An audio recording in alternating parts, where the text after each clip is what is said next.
गया है वह काफी महत्वपूर्ण कार्यक्रम है, और इसलिए भी महत्वपूर्ण है कि जिस महापुरुष की हम जयंती यहाँ मना रहे हैं, यह जयंती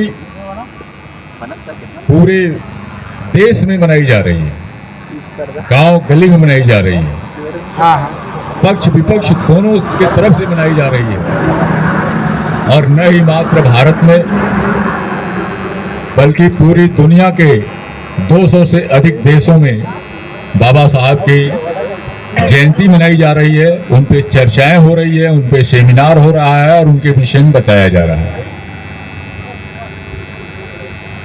यह एक बहुत बड़ी बात है कि हमारे आपके बीच के समाज से जो व्यक्ति पूरी दुनिया में आज चर्चा का विषय बने हुए हैं, वह दुनिया में जितने भी विद्वान हैं, दुनिया के बड़े वैज्ञानिकों में 6 वैज्ञानिकों में एक वैज्ञानिक के रूप में इनको देखा जाता है। भारत में जिनकी वजह से हम आप यहां तक पहुंचे हैं, वह सिर्फ अगर किसी की देन है तो बाबा साहब डॉक्टर B.R. अम्बेडकर की देन है। उन्होंने अपनी और अपने घर की परवाह न करते हुए जिन अभावों में उनका परिवार रहा, बावजूद इसके आज तक भारत में जहां की 1 अरब 45 करोड़ की आबादी है, आज तक कोई वहां तक नहीं पहुंच पाया, और न उस समय कोई पहुंच पाया जिस समय वो बाबा साहब अपने सारे काम करते थे। बाबा साहब ने अपने 56 साल के पूरे लाइफ में जितना काम किया उतना किसी को 100 साल की जिंदगी मिलने के बाद भी पूरा नहीं हुआ। बाबा साहब 5 विषय में डॉक्टरेट थे, PhD थे, डिलीट थे, इसी तरह वो 5 विषय इकोनॉमिक्स से भी PhD थे। आज उनकी पुस्तक विदेशों में भी पढ़ाई जा रही है। भारत में उन्होंने जो कार्य किया वह भारतीय संविधान के माध्यम से जिससे देश चल रहा है, जिनकी वजह से आज हम आप यहां तक पहुंचे हुए हैं। हमारे बच्चे पढ़ लिख रहे हैं, जहां किसी तरह की कोई सुविधा नहीं थी, पढ़ने नहीं दिया जाता था, हम आप धन नहीं रख सकते थे, नए कपड़े नहीं पहन सकते थे, और खाने के लिए मोहताज थे। दिन भर बेगारी कराया जाता था और शाम में काम कराने वाला उतना ही अन्न देता था जो आपके फटे गमछे से भी एक मुट्ठी अनाज मिलता था तो नीचे गिर जाए। आज हम आप जमीन भी रख सकते हैं, रख रहे हैं, अच्छे कपड़े पहन रहे हैं, पढ़ लिख रहे हैं, अच्छे वादे पर पहुंच रहे हैं और अपना राजा भी चुन रहे हैं। यह अधिकार सिर्फ अगर किसी ने दिया है तो बाबा साहब B.R. अम्बेडकर ने दिया है। दूसरी चीज, आज हमारे सामने ये जो बच्चे हैं, महिलाएं हैं, ये जो ट्रिपल गुलामी सह रही थी, एक तो देश गुलाम था, दूसरे से हम गुलाम थे, पूरा देश गुलाम था, और यहाँ के लोगों द्वारा दूसरी गुलामी थी कि इस देश के 1/4 हिस्सा, जिसे यहाँ तो कुछ ठीक था लेकिन कहीं कहीं ये स्थितियां थी कि दिन में आप निकल नहीं सकते थे, रात में ही निकल सकते थे, आप नदी तालाब का पानी नहीं पी सकते थे, छू नहीं सकते थे, किसी के कुएं पर नहीं चढ़ सकते थे। ये स्थितियां थी। आज हमको हर जगह चलने की जो अधिकार मिला है वह सिर्फ बाबा साहब की वजह से मिला है, इसलिए बाबा साहब महान है। तीसरी चीज, महिलाओं को तो और भी उनका शुक्रगुजार होना चाहिए, जो घर की चार दीवारी में ही पड़ी रहती थी, किसी तरह का कोई अधिकार नहीं था। 2 गुलामी ऊपर की थी, तीसरी गुलामी घर की थी, घर में उन्हें किसी तरह का कोई अधिकार नहीं था, न धन रखने का, न कोई संपत्ति उनके नाम होने का। विधवा हो गई तो उनकी शादी का कोई अधिकार नहीं था। भले बाल विवाह पहले होता था, 8 साल 10 साल की उम्र में, 5 साल की उम्र में पेट में ही शादी हो जाती थी। उन सारी चीजों से मुक्ति उन्होंने दिलाया। इस चीज को समझने की आवश्यकता है। किसी देवी देवता ने हमको वह अधिकार नहीं दिया। अगर यह अधिकार हमको मिला है तो सिर्फ बाबा साहब की वजह से। इसलिए हमारे लिए सबसे बड़े अगर भगवान हैं तो बाबा साहब भीमराव अंबेडकर साहब हैं। हमें उन्हें रोज याद करना चाहिए। सुबह उठते ही बाबा साहब को प्रणाम करना चाहिए, जिन्होंने हमें सब कुछ दिया है। इसी के साथ आप ये देखिए कि बाबा साहब ने कहा कि हम तो वो चीज दे रहे हैं कि अब राजा रानी के पेट से पैदा नहीं होगा, वह हमारे वोट से पैदा है। एक वोट किसी राजा का जितना मूल्य रखता है, वह जो बिल्कुल गरीब है, जो किसी लायक नहीं है, जो पढ़ा लिखा नहीं है, उसका भी मूल्य बराबर है। इसका बहुत तगड़ा विरोध हुआ संविधान में। जब संविधान सभा में करीब करीब 7,000 से ज्यादा उस पर विवाद हुआ, उस पर प्रश्न आए, जिसका अकेले 2700 का उत्तर बाबा साहब ने दिया। वो लोग कहते थे कि सभी को वोट देने का अधिकार देने का मतलब कि गधे और बिल्ली को अधिकार देना है, कुत्तों को अधिकार देना है। उनकी मांग थी कि जिसके पास बैंक बैलेंस हो और 10 एकड़ जमीन हो, कम से कम BA पास हो, उन्हीं को वोट देने का अधिकार देना चाहिए। आप सोच लीजिए कि आज से 1947 के पहले हमारे आपके बीच में कितने लोगों के पास जमीन थी, जमीन रखने का ही अधिकार नहीं था। और अधिकार ही नहीं कि हमारी छाया भी न पड़े तो हमारे कमर में झाड़ू लटका दिया गया था और गले में हड़िया रख दी गई थी कि आप उसी में थूकिए, और आपकी परछाई जिधर से चले, पैर का निशान पड़े तो उसको झाड़ू मिटाता चले। जिस आदमी ने हमें जानवर से बढ़कर के आदमी बनाया, असली भगवान तो हमारे लिए। इसी तरह हमारे बच्चों को पढ़ने का अधिकार नहीं था। उन्होंने 14 साल से के कम बच्चों को पढ़ने का अपना अधिकार फ्री में दिया। नौकरी जब लोग करते थे तो उनको 22 घंटा काम करना पड़ता था, 16 घंटे से लेके 22 घंटे। आप सोचिए, जो भट्टा दिखाई दे रहा है ना, हमारे आपके लोगों को चिमनी में के अंदर जो जम जाता था राख, उसको साफ करने के लिए उनके पैर में रस्सी बांध करके धीरे धीरे लटकाया जाता था और हाथ में झाड़ू थमा दिया जाता था कि तुम साफ करते जाओ, और नीचे आते आते वो मर जाते थे। ये परिस्थितियां थी, आज नहीं है। उन्होंने मजदूरों की लड़ाई लड़ी और मजदूरों का काम निश्चित किया। 8 घंटा से अधिक काम नहीं ले सकते, उसके बाद अगर करेंगे तो ओवर टाइम देना पड़ेगा। ये बाबा साहब की देन है। उन्होंने रिजर्व बैंक ऑफ इंडिया, जिसकी आप नोट अपने पास रखती हैं, उसका पूरा संविधान बाबा साहब ने बनाया। आप जो संयुक्त राष्ट्र संघ का व्यवस्था है पूरे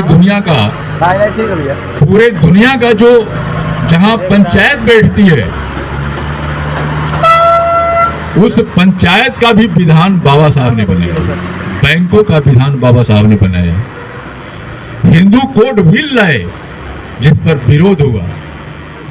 बहुत सारी चीजें उन्होंने, जब तालाब में पानी पीने का अधिकार नहीं था, अपने अछूत भाइयों के साथ तालाब में पानी पिया और लाठियां चली। कुछ लोग ये कहते हैं, यहाँ तो पिछड़े वर्ग के कुछ कम ही लोग होंगे, वो लोग कहते हैं कि हमारे लिए बाबा साहब ने क्या किया, ये तो सब छोटे लोग किए हैं, अधिकार दिए हैं, आरक्षण दिए हैं। अगर संविधान में वो 364 और अन्य लोग जो धाराएं 4-5 अगर नहीं दिए होते 16, तो आपको 27% आरक्षण भी नहीं मिलता, जबकि आबादी आपकी 52% है। जिस समय इसको लागू करने की बात हुई और बहुजन समाज पार्टी ने 29 दिन तक वोट क्लब पर दिल्ली में धरना दिया विश्वनाथ जी के जब प्रधानमंत्री थे। तो लोगों ने पूछा कि ये बहुजन समाज पार्टी क्यों आरक्षण की मांग कर रही है, इनको तो आरक्षण मिल गया है। माननीय कांशीराम जी ने कहा कि हम अपनी लड़ाई नहीं, हमको तो मिल ही गया है, ये आपकी लड़ाई लड़ रहे हैं, जहां 52% मिलना चाहिए 27% पर करना पड़ रहा है। तीसरी चीज कि बाबा साहब ने जो अधिकार दिया महिलाओं को, उसका परिणाम है कि हमारे देश में इस समय सुपर पावर जो राष्ट्रपति होती है मुर्मू जी, वो एसटी वर्ग से जाकर के राष्ट्रपति बनी है। इंदिरा गांधी प्रधानमंत्री बनी तो बाबा साहब की देन थी, नहीं कभी कोई महिला प्रधानमंत्री आपके यहां नहीं बनती। बहन कुमारी मायावती जी अगर मुख्यमंत्री उत्तर प्रदेश की बनी 4 बार, तो बाबा साहब के संविधान की देन है। मध्य प्रदेश में जो महिला मुख्यमंत्री बनी, आपके राजस्थान में बनी या कहीं भी है, ममता जी हैं, ममता बनर्जी जी, ये सब बाबा साहब की देन है कि आप उसका अधिकार का प्रयोग करके उच्च पद पर जा रही हैं। हर जगह आपका प्रयोग है। बराबरी का अधिकार उन्होंने दिया है, कानून सम्मत अधिकार दिया है। बाबा साहब ने कहा कि प्रेम से, सौहार्द से, हृदय परिवर्तन से हमको अपना अधिकार नहीं मिलेगा, हमें अपने हक प्राप्त करने पड़ेंगे कानूनी तरीके से, और कानून ही हमको बराबरी का हक देगा। और उसी कानून को उन्होंने संविधान में, जो दुनिया का सबसे बड़ा संविधान है, सारे दुनिया के संविधान खत्म हो गए कुछ दिनों में, क्योंकि वह 10, 20, 50 पन्ने का था। हमारा संविधान इतना विशाल है कि आजादी के इतने दिनों बाद भी चल रहा है और भविष्य में भी चलेगा, उसको कोई मिटा नहीं सकता। संविधान किसी को अधिकार नहीं देता। तमाम कोशिशें चल रही है कि हमें आपको फिर पुराने हालात में पहुंचा दिया जाए। ये चाह रहे हैं लोग कि फिर आपके गले में हड़िया बांध दिया जाए, कमर में झाड़ू बांध दिया जाए, सारी चीज छीन लिया जाए। इसलिए शिक्षा महंगी हो गई है। सारी सरकारी चीज जहां से सुविधा है वो दूसरी जगह जा रही है। हम यही चाहेंगे, अभी नौजवान लोग हैं, आप बच्चों पर ध्यान दीजिए, घर पर ध्यान दीजिए। जो कमाते हैं उसका 10% बच्चों के लिए जरूर और 10% भविष्य के लिए जरूर बचाइए, जहां से कि वो आपके मौके पर काम दे सके। अगर आप 200, 300, 400, 500 कमाते हैं, 500 कमाते हैं तो 50 रुपया अपने बच्चों के लिए पर डे रखिए, महीने का 1500 रुपया हो जाएगा। आपका बच्चा पढ़ लिख लेगा। और उसका 10% 500 का अगर आप अपने घर के लिए बचत के भविष्य के लिए रखते हैं, महीने में 500 रुपया बचाते हैं, पोस्ट ऑफिस में एक बचत खाता 5 साल के लिए खोलते हैं, तो आप 75,000 के अधिकारी हो जाएंगे 5 साल, और वो आपके मौके पर काम देगा।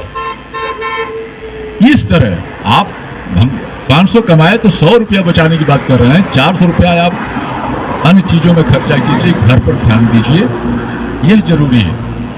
और मैं चाहूंगा कि सभी लोग बाबा साहब की फोटो, महात्मा बुद्ध जी की फोटो, मान्यवर कांशीराम जी की फोटो जरूर अपने घरों में रखें, सुबह प्रणाम करें। कोई जरूरी नहीं, अगरबत्ती सुलाना नहीं जरूरी है, उनके विचारों को जानना है, जिनकी वजह से आज हम जानवर से उठ करके आदमी के रूप में यहाँ बैठे हुए हैं और हर अधिकार का उपयोग कर रहे हैं।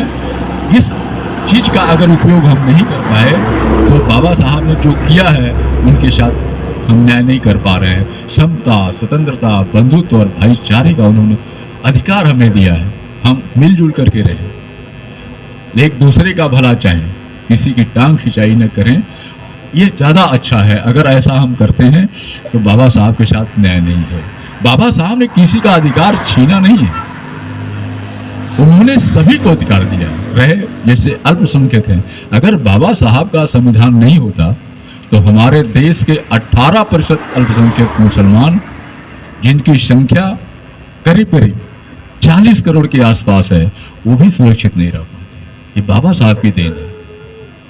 जो पढ़े लिखे उस वर्ग में हैं, उनसे आप पूछ करके देखिए, फॉरवर्ड की बात देखिए, अगर वो क्षत्रिय भी हैं, राजपूत भी हैं, तो राजा वही बनता था जिस कुल का राजा बनते आ रहा था। लेकिन आज कोई भी राजा कोई भी राजपूत क्षत्रिय बन सकता है। ब्राह्मण जो भीख मांगता था, ये तमाम कहानी आप सुने होंगे। अरे वो भीख मांगते थे, नहीं मिला, विदेश चले गए, 4-4 दिन बच्चों को खाना नहीं मिलता था। आज ऐसा नहीं है, कोई ब्राह्मण भूख नहीं मर रहा है। सबको हर चीज करने का अधिकार है, सब अपने हिसाब से आगे बढ़ रहे हैं। ये किसका दिया हुआ है? वो बाबा साहब भीमराव अंबेडकर जी का दिया हुआ है कि आप स्वतंत्र से हर व्यक्ति को कम से कम रोटी तो मिल ही रही है। हमें उनका शुक्रगुजार होना चाहिए और हमें उनको जानना चाहिए कि वो चाहते थे, कैसा भारत बनाना चाहते थे। लेकिन जो बाबा साहब के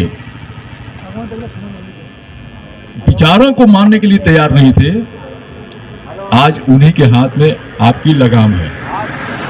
यह चीज वो अपने आदत से बाज नहीं जाएंगे, कर रहे हैं। सारी जो परेशानियों का कारण है उसको समझिए क्यों है। हर चीज बढ़ा हुआ है, हर चीज आगे बढ़ रहा है, हर चीज आगे चल रही है, लेकिन हम पीछे क्यों जा रहे हैं? इस चीज को जानने की जरूरत है। यह नहीं, कहीं कोई भाग्य नहीं, कहीं कोई भगवान की देन नहीं, पिछले जन्मों का कर्म नहीं। अगर हम ठान लें, बच्चों को दिमाग में जो पढ़ रहे हैं उनको डाल दें कि बेटा तुम्हें जैसे ही समझदार हुआ कि तुम्हें डॉक्टर बनना है, इंजीनियर बनना है, IAS PCS बनना है, और उसको उस टाइप में ले जाएंगे, उसके दिमाग में जो आज हम सोच लेते हैं कि मुझे चंदवक जाना है, तो शाम तक चंदवक हम पहुंच जाते हैं। अगर हम ठान लें कि नहीं हमको IAS बनना है, तो हम निश्चित तौर से IAS बन जाएंगे, उसको कोई रोक नहीं सकता। पैसा और गरीबी, तमाम सारे बंधन काम नहीं आते। बाबा साहब सोचिए, जहां की लोग उनको बैलगाड़ी से उतार कर फेंक दिए, वो आदमी पूरे दुनिया का सबसे बड़ा विद्वान आदमी बन के उठा। उनके सामने तो हम लोगों से ज्यादा समस्याएं, लेकिन उन समस्याओं को उन्होंने पार किया, संकल्प किया। उनके बच्चे कफन के अभाव में, दवा के अभाव में गुजर गए। उनकी पत्नी रमाबाई दवा के अभाव में मर गई, लेकिन हमारे आपके कल्याण के लिए उन्होंने रास्ता अपना नहीं बदला। इसलिए अगर वो नहीं होते, किसी ने पूछा कि बाबा साहब आपकी रात भर लालटेन क्यों जलती है? उन्होंने कहा कि साहब हमारी लालटेन रात भर इसलिए चलती है कि हमारे लोग सो रहे हैं, वो अपने अधिकारों को नहीं समझ रहे हैं, अधिकारों को नहीं जान रहे हैं। इसलिए उनके अधिकारों के लिए मैं रात भर पढ़ता हूँ, सब कुछ करता हूँ। कोलंबिया यूनिवर्सिटी में उनकी किताब आज भी चलती है।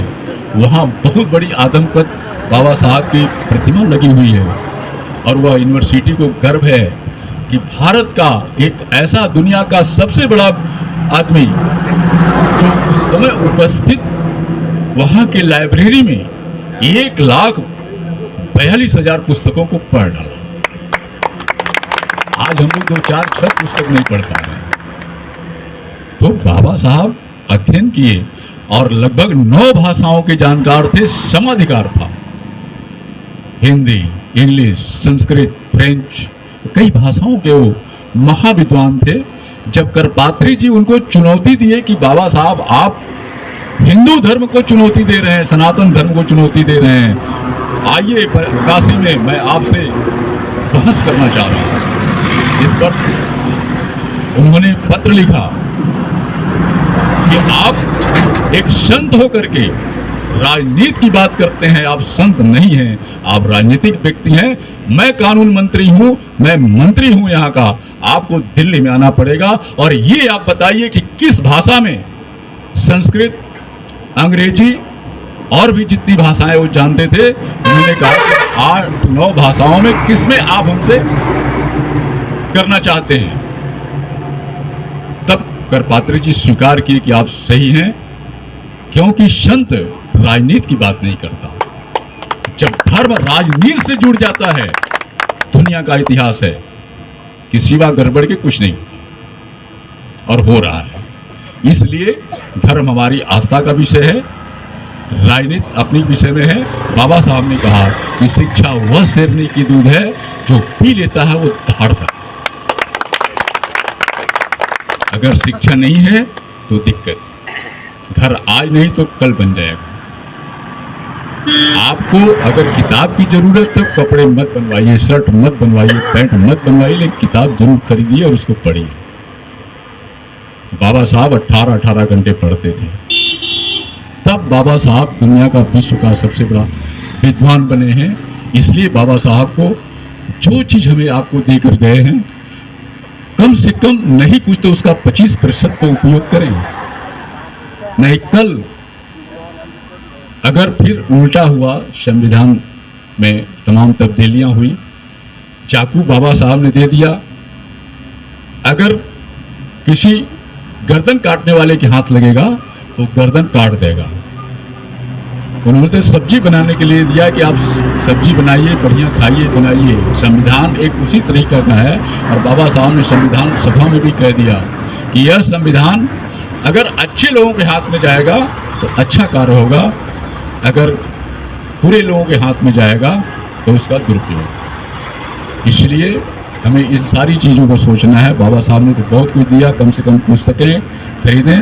अभी बाबा साहब की 2018 के बाद पुस्तकें डंप कर दी गई हैं। आप किताब खोजिए नहीं मिल पाएगा। 60 पुस्तकों के लेखक हैं, 32 डिग्रीधारी हैं।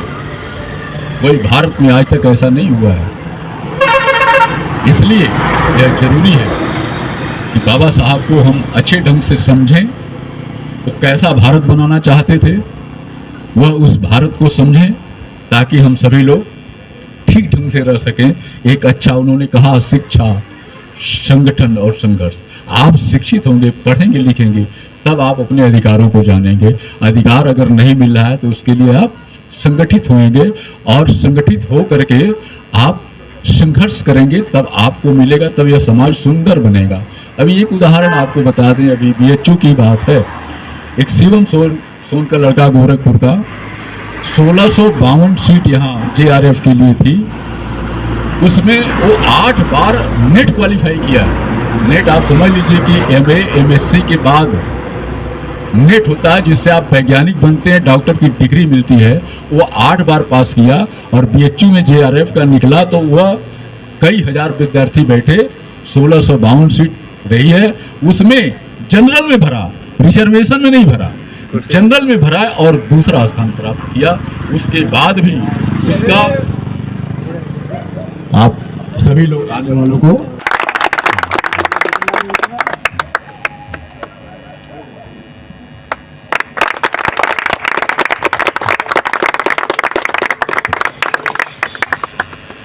और उसका एडमिशन इसलिए नहीं लिया गया, बाबा साहब ने आपको अधिकार दिया था कि जो आरक्षित व्यक्ति है, जो आरक्षण में है, अगर वो जनरल में जाकर के देना चाहता है तो वह देगा और उसको मिलेगा। लेकिन इधर कुछ परिस्थितियां इस तरह की प्रस्तुत की गई है कि आप अगर रिजर्व कोटे से हैं तो रिजर्व में ही आप भरेंगे, जनरल में नहीं जा सकते। आपकी संख्या 85% है, लेकिन 15% को जो 50% आरक्षण मिला है आप उसमें नहीं भर सकते। और लेकिन शिवम सोनकर ने इस चीज को तोड़ा और जनरल में भरा, सेकेंड स्थान प्राप्त किया। बावजूद उसके एडमिशन वहां नहीं हुआ, नहीं लेने दिया गया और ये कहा गया कि तुम लोग जूते साफ करने के लायक हो, जाके जूता साफ करो। लेकिन उसके 22 दिन के धरने पर खुले आसमान के नीचे बीएचयू में सभी पार्टियों के लोग और मुख्य रूप से पिछड़े, दलित और अल्पसंख्यक के लोग उसके साथ पहुंचे और खटिक समाज के तो पूरे हिंदुस्तान के लोग उसके साथ में गए। अंततः प्रशासन झुका, उसका एडमिशन हुआ, उसकी स्कॉलरशिप लगी। जेआरएफ में बीएचयू में 32,000 रुपया महीना का है। आप सोचिए, वो धरने पर नहीं बैठता और जिसको ये कह करके कि तुम जूता साफ करने के लायक हो, वह समाज जो आपको कई हजारों साल से जूते ही साफ नहीं कराता रहा, आपके गले में हड़िया टांग दिया और कमर में झाड़ू बांध दिया। और महिलाओं को आप जान लीजिए, महिलाएं आपको जो इस तरह आज है ना, समझो कि इसके ऊपर कपड़े पहनने का अधिकार नहीं रहा है। आज आप लोग ये हमने बता दिया कि ट्रिपल गुलामी से आप लोगों को मुक्त करने वाला अगर कोई भी भारत का शख्सियत रहा है वो बाबा साहब B.R. अम्बेडकर साहब रहे हैं। आपको सबसे ज्यादा मानना चाहिए। कम से कम आज के दिन 14 अप्रैल के तो एक दिन आप व्रत रहिए।